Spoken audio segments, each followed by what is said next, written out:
Supreme court emperor के पिछले episode में हमने देखा था मुयुन ने उस पर्सन के सामने एक कंडीशन रखी थी जिस पर वो बूढ़ा आदमी वहां पर मान गया था। अब आगे एपिसोड की शुरुआत में हम सभी को केन मेंग्यू के एक फोनिक्स पर बैठा हुआ कहीं जाते वक्त देखते हैं, जिस पर वो बूढ़ा आदमी मुयुन से कहने लगता है, मुझे नहीं पता था लिटिल ब्रदर मुयुन को ब्लड लॉर्ड के लिए इतनी ज्यादा रिस्पेक्ट होगी, क्योंकि जहाँ तक मुझे याद है सभी लोग वहाँ पर बर्नेवल यून की बहुत ज्यादा तारीफ करते हैं और उन्हें ही एडमायर करते हैं, क्योंकि इतने सालों में सिर्फ वही थे जो कि इतने स्ट्रॉन्ग बन पाए थे। तभी वहाँ पर केन मेंग्यू भी सोचने लगती है, पता नहीं क्यों इन बड़े स्टैचूज को देखकर मुझे लग रहा है कि मेरा इनके साथ कोई भी लेना देना नहीं है। जिसके बाद हम उन सभी को नीचे उतरते वक्त देखते हैं, जिसके बाद केन मेंग्यू अपनी फोन गायब कर देती है और मुइन से पूछती है, तुम थोड़ी चिंता में लग रही हो, क्या कोई चीज तुम्हें परेशान कर रही है? जिस पर मुइन उसे कहता है, नहीं, बस मैं अपने दिमाग को कहीं और ले गया था, लेकिन अब मैं ठीक हूँ। जिसके बाद मुइन वहाँ पर उस बूढ़े आदमी की तारीफ भी करते हुए कहने लगता है, और ये पर्सन भी सच में काफी अच्छा और फ्री पर्सन है। जैसे ही मैंने इसको ठीक किया उसके बाद ये साथ में हमारे साथ ब्लड इविल आइसलैंड में आ गया। जिसके बाद हमें पास्ट का सीन दिखाया जाता है जहाँ पर मुइन उस बूढ़े पर्सन को किस तरह से ठीक करता है और आसानी से उसकी जहर को पूरी बॉडी से निकाल देता है।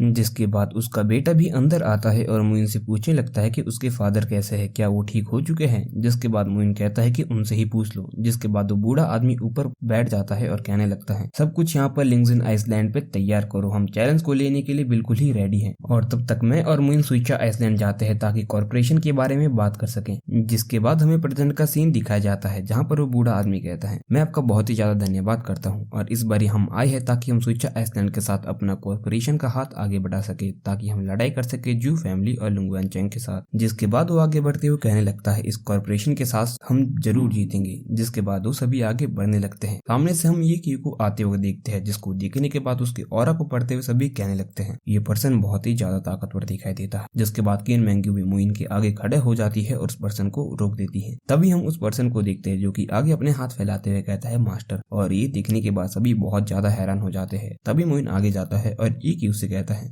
देखो, तुम्हारे मास्टर ने पिछले कुछ महीनों में बहुत ज्यादा हार्ड वर्क किया है। ये देखो, ये मेरी पत्नी है और मैं मेरा मतलब तुम्हारे मास्टर की पत्नी। जिस पर वो हैरानी से कहता है, मास्टर आपकी पत्नी? जिस पर मुइन उससे कहता है, क्या तुम्हें इस बात से कोई दिक्कत है? जिस पर वो पर्सन कहने लगता है, नहीं मास्टर, मुझे इस बात से कैसे दिक्कत हो सकती है, लेकिन हाँ एक हैरानी है, मुझे हमेशा से लगता था कि आपको सेकंड मास्टर से प्यार है, लेकिन ऐसा लगता है कि आपको अभी भी औरतों में दिलचस्पी है। और ये सुनकर तो मुइन वहाँ पर बहुत ज्यादा एम्बेरस होने लगता है और ये सुनकर उन दोनों आदमी के तो मुंह खुले के खुले रह जाते हैं। जिसके बाद मुइन पीछे देखता है तो जू फैमिली का पर्सन और बूढ़ा आदमी दोनों ही पीछे हटने लगते हैं। और सच में कहे, जब मैंने ये सीन देखा था मुझे भी बहुत ज्यादा हंसी आई थी। जिसके बाद मुइन नीकी उसे कहता है, लगता है तुम मेरे हाथों मरना चाहते हो, तुम मुझसे मार खाकर ही मानोगे। जिसके बाद एक भी कहने लगता है, आपको ये हिम्मत आई कैसे? वैसे भी उस समय इतनी ज्यादा खूबसूरत लड़कियां आपके पीछे थी और अभी भी बहुत सारी 20 साल की लड़कियां तक आपके पीछे है। ऐसा नहीं है कि आपसे 10 साल छोटी है, और वैसे भी 30 साल की लड़कियां भी आपके पीछे मरती है, 20 साल की भी मरती है। और मुइन वहाँ पर उसका मुंह बंद करने लगता है। तभी वहाँ पर लॉर्ड डाओ बाहर आते हैं और मुइन का स्वागत करते हैं। तभी मुइन भी उन्हें देख के कहता है, बहुत समय हो गया आपको देखे हुए। जिसके बाद वो भी मुइन से कहने लगता है, मैं जब भी आपको देखता हूँ मुझे बहुत ज्यादा रिलीफ होता है और अब हमें नहीं लगता कि हमें तियानुन आइसलैंड से डरने की कोई भी जरूरत है। चलो अब घर के अंदर जाते हैं और बाकी की बातों के बारे में डिटेल में बात करते हैं। जिसके बाद वो सभी अंदर जाने लगते हैं। जिसके बाद हम केन मेंग्यू को देखते हैं जो कि कुछ सोचती है और मुइन के पास आगे जाते हुए कहने लगती है, तुम मुझसे कितनी सारी चीजें छुपाना चाहते हो। ऐसा लगता है कि 3000 स्मॉल बर्ड में अंदर आने से पहले ही तुम बहुत ज्यादा प्रिपेयर हो चुके हो। सुइचा दाओ, ये क्यों तुम्हें लगता है कि तुम पहले से ही प्रिपेयर हो? जिस पर मुइन उससे कहता है, हमेशा हमें पहले ही तैयार रहना चाहिए। वैसे भी जू फैमिली और तियानुन आइसलैंड आता है यहाँ पर, हम उन्हें रिटर्न गिफ्ट दिए बिना यहाँ से नहीं जाने देंगे। तभी हम थोड़ी देर के बाद वहाँ पर मुइन को बैठे हुए देखते हैं जहाँ पर एक पर्सन आता है और कहता है, अंकल मू। तभी मुइन उठ जाता है और कहता है, क्या आंट शू ने आपको देखा? जिस पर वो कहने लगता है, हाँ, और मैं बहुत समय से उस मार्शल आर्ट की प्रैक्टिस कर रहा था और अब मैं 3rd फ्लोर पर पहुंच चुका हूँ। जिस पर मुइन हंसते हुए कहने लगता है, वाह, तुम बहुत ही ज्यादा कैपेबल हो, बस इसे करते रहो। जिसके बाद लॉर्ड डाओ भी वहाँ पर हंसते हुए कहने लगता है, वैसे भी मुझे टॉप 3 आइसलैंड का बिल्कुल भी रत्ती भर भी फर्क नहीं पड़ता है, लेकिन जिस बात का मुझे इस बैटल में फर्क पड़ता है वो है जू फैमिली के पर्सन जो है जू शाओ और जू पेंग, जो कि लीडर्स हैं। और सीक्रेटली हो सकता है कि वो 9th लेवल में हो फेरीडेन लीलम के, और हो सकता है कि कोई 10th लीलम का पर्सन भी हो। जिस पर मुइन कहता है, तुम चिंता मत करो, वैसे भी अब हम इतने आगे आ चुके हैं कि तुम चाह कर भी पीछे नहीं जा पाओगे। ठीक है, तुम मुझे एक आइसलैंड करो, वैसे भी मुझे उस आइसलैंड पे थोड़ी देर के लिए काम। जिस पर दाओ भी कहता है, आप चिंता मत कीजिए, हमारे हमारे अंडर वैसे भी 1000 और 100 ऑफ आइसलैंड है, आप उनमें से कोई भी ले सकते हो। जिस पर मुइन कहता है मुझे लुओचेन आइसलैंड चाहिए, वैसे भी वो बहुत ही ज्यादा शांत है और मुझे ऐसी ही शांत जगह पसंद है जहाँ पर फ्लैट लोग हो, फ्लैट हार्ट वाले लोग हो। जिस पर दाव मुइन से कहता है कि आपको डिफेंसिव एरिया चाहिए, जिस पर मुइन सोचने लगता है अभी समय मेरे पास 9 ड्रैगन स्किल्स है, जिनमें से एक को मैं डिफेंसिव एरिया के लिए इस्तेमाल कर सकता हूँ। जिसके बाद मुइन वहाँ पर उठ जाता है और कहने लगता है आप सभी तैयार हो जाइए और बैटल के लिए पूरी तरह से प्रिपेयर कर लीजिए, मुझे अभी कहीं जाना है और चिंता मत कीजिए, मैं लैंडलॉर्ड जल्दी ही वापस आ जाऊंगा। जिसके बाद मुइन वहाँ से जाने लगता है।